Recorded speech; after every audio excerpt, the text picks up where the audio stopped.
சினிமாலேயே ரொம்ப கஷ்டம் இந்த டூவில் ரோல் அப்படிங்கிறது. எனக்கு கதை நான் கிரியேட் பண்ணிட்டேன்.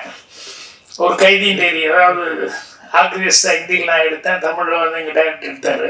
அதில் டூயல் ரோல் வர்ற மாதிரி நான் கதையை கிரியேட் பண்ணிட்டேன். அப்புறம் டூயல் ரோல் 2 பேரும் மீட் பண்ணிக்கிற மாதிரி சீக்வன்ஸையும் நல்ல, ஏன்னா டூயல் ரோல்னு இருந்தாலே அவங்க 2 பேரும் மீட் பண்ணிக்கிட்டா தான் அது சுவாரஸ்யமாக இருக்கும். அதனால் மீட் பண்ணிக்கிற மாதிரி ஒரு 3 காட்சிகளை கிரியேட் பண்ணிட்டேன். அந்த 2 காட்சியை 3 காட்சியை கிரியேட் பண்ணிட்டேன்.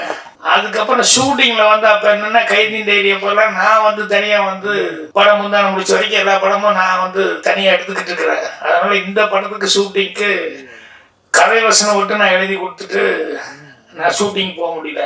அதனால் இந்த டூயல் ரோடெல்லாம் எப்படி எடுக்கிறாங்க என்ன அப்படிங்கிறது பார்க்கறதுக்கான சான்ஸ் இல்லை. சினிமாவில் பார்த்துருக்க முடிய அதை எப்படி எடுக்கிறாங்க அப்படிங்கிறது இருக்க அது எனக்கு தெரியல.